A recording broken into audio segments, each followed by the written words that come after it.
വളർത്തൽ പദ്ധതിക്ക് കുറഞ്ഞ മൂലധനവും നിക്ഷേപവും ആവശ്യമാണ്. മറ്റേത് കന്നുകാലികളെയും വളർത്തുന്നതിനേക്കാൾ നിങ്ങൾക്ക് ആട് വളർത്തൽ ബിസിനസ് തുടങ്ങാം.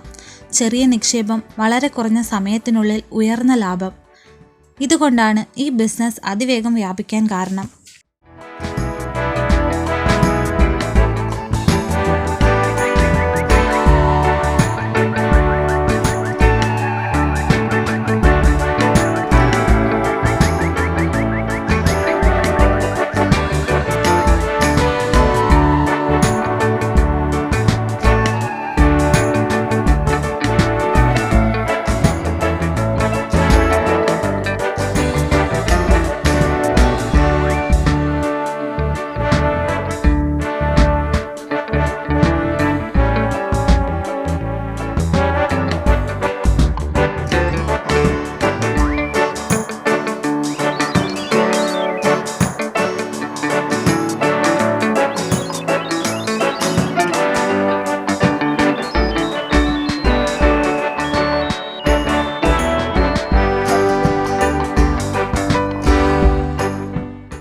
ആടുകളെ വളർത്തുകയാണെങ്കിൽ പെണ്ണാടുകളെയും ഗർഭിണികളായ ആടുകളെയും പ്രത്യേകം ഷെഡുകളിൽ പാർപ്പിക്കണം. മുതിർന്ന ആടുകൾക്ക് ദിവസവും പച്ചപ്പുല്ലും 100 മുതൽ 150 ഗ്രാം ധാന്യവും നൽകണം.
കൂടുതലായും പ്രവാസികളാണിപ്പോൾ ആട് വളർത്തലിലേക്ക് ഇറങ്ങുന്നത്. പെട്ടെന്ന് ലാഭമുണ്ടാക്കാമെന്ന വിശ്വാസത്തിൽ ആടുകളെക്കുറിച്ച് ഒന്നും മനസ്സിലാക്കാതെ ഇതിലേക്ക് ഇറങ്ങി തിരിച്ചാൽ നഷ്ടമുണ്ടാകും. നല്ല ആരോഗ്യമുള്ള ഒരു ആടിനെ നോക്കിയെടുക്കുക എന്നത് ചെറിയ ഒരു കാര്യമല്ല. നിങ്ങളുടെ ആവശ്യം എന്താണോ അതിനനുസരിച്ചുള്ള ആടുകളെ വേണം തിരഞ്ഞെടുക്കാൻ. തുടക്കക്കാർ ഒരു കാരണവശാലും വലിയ അളവിൽ ആടുകളെ വാങ്ങരുത്. 2-3 ആടുകളെ വാങ്ങി വളർത്തി അതിൻ്റെ പരിപാലന രീതികൾ മനസ്സിലാക്കിയ ശേഷം മാത്രം എണ്ണം കൂട്ടുക. തീറ്റ ചെലവ് കുറയ്ക്കാൻ തീറ്റപ്പുൽ നട്ടുപിടിപ്പിക്കുകയും വേണം.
തുടക്കക്കാർക്ക് വളർത്താൻ പറ്റിയത് നാടൻ ആടുകളെയാണ്.